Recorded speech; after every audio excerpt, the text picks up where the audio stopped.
नमस्कार, आप देख रहे हैं चौपाल खबर। मैं हूं आपके साथ काजल चौधरी। देश में जब से सीए लागू होने का नोटिफिकेशन जारी हुआ है, तब से तमाम विपक्षी दल मोदी सरकार पर हमलावर है।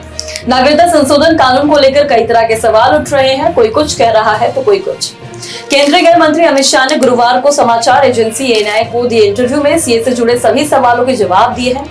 आइए सुनते हैं क्या कुछ कहा अमित शाह ने और क्या कुछ बड़ी बातें निकल कर आई। पहली बात, केंद्रीय गृह मंत्री ने कहा कि नागरिकता संशोधन कानून यानी सीए को कभी वापस नहीं लिया जाएगा। भारत की नागरिकता सुनिश्चित करना ये भारत के संप्रदाय का निर्णय है। इसके साथ हम कोई समझौता नहीं कर सकते। दूसरी चीज की सीए से नहीं छीनेगी किसी की नागरिकता।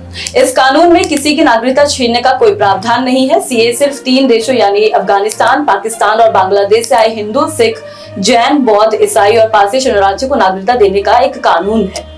तीसरी बात, संविधान में बदलने वाला नहीं कुछ। विपक्ष की संविधान बदलने वाली बात को अमित शाह ने खारिज कर दिया है। शाह ने कहा कि बीजेपी 400 सीटें जीतने के बाद भी संविधान में कोई बदलाव नहीं करेगी। अगर हम भी इंदिरा की तरह ही करेंगे तो देश की जनता बदल देगी। चौथी बात, इंडिया अलायंस सत्ता में कभी नहीं आएगा।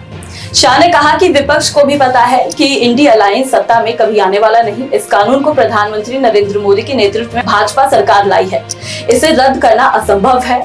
यह संवैधानिक रूप से वैध कानून है। पांचवी चीज, एनआरसी का सीए से कोई लेना देना नहीं। शाह ने यह स्पष्ट कर दिया कि एनआरसी का सीए से कोई लेना देना नहीं है। असम में नहीं बल्कि देश के हर हिस्से में सीए लागू होगा।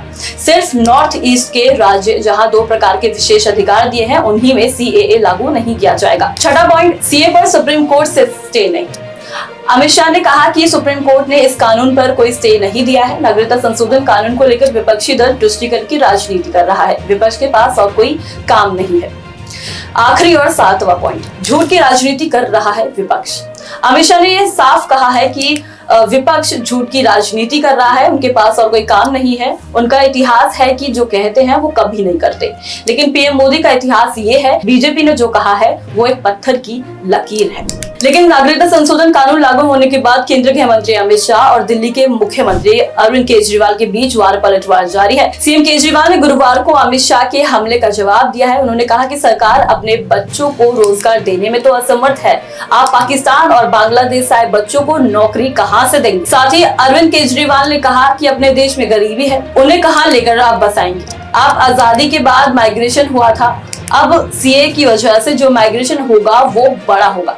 उन्होंने आगे कहा कि पाकिस्तान, बांग्लादेश और अफगानिस्तान में 2.5 से 3 करोड़ अल्पसंख्यक रहते हैं। वहाँ गरीबी है, उन्हें भारत की नागरिकता मिलना सपने की तरह है। हमने दरवाजे खोल दिए हैं तो उन्हें कहां बसाया जाएगा। सीएम ने कहा कि सरकार कह रही है कि 2014 से पहले जो आया है उन्हें बसाया जाएगा। तो क्या 2014 के बाद आना सबका बंद हो गया? अरविंद केजरीवाल के बयान पर जाहिर सी बात है केंद्रीय गृह मंत्री अमित शाह का पलटवार सामने आया है। और उन्होंने कहा केजरीवाल को शायद नहीं पता कि पाकिस्तान, अफगानिस्तान और बांग्लादेश से आए शरणार्थी भारत में ही रह रहे थे। अगर उन्हें इस बात की चिंता है तो वो बांग्लादेशी घुसपैठ की बात क्यों नहीं करते, रोहिंग्यों का विरोध क्यों नहीं करते। अमित शाह ने कहा कि केजरीवाल वोट बैंक की राजनीति कर रहे हैं। उन्हें शरणार्थी परिवारों से एक बार जरूर मिलना चाहिए। इस खास खबर में इतना ही। ऐसी तमाम अपडेट्स के लिए देखते रहे चौपाल खबर। धन्यवाद।